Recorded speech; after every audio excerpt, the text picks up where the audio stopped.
Welcome to the Salmon Runs YouTube. Enjoy the video. You start by verifying the GPU, driver, and OS so nothing breaks later. Check model, RAM, and driver version, then install the correct NVIDIA driver and CUDA toolkit. This avoids mismatches.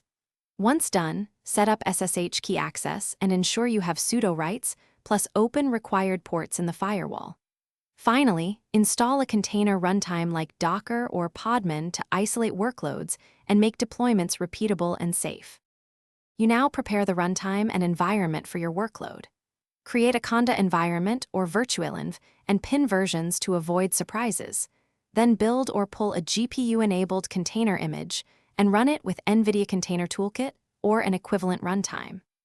Make sure to map GPUs by ID, mount datasets read-only where appropriate, and set limits for file handles and processes so the job runs reliably. Also validate GPU visibility with NVIDIA SMI and a small test script. You finish by configuring job scheduling, logging, and checkpoints so work is resilient across failures. Once jobs run, monitor GPU temperature, utilization, and memory to catch issues early, and enable alerts for out-of-memory or thermal throttling. If something goes wrong, collect container logs, system journal entries, and NVIDIA SMI output. Then reproduce the fault with a minimal script. Make sure to test driver and CUDA compatibility before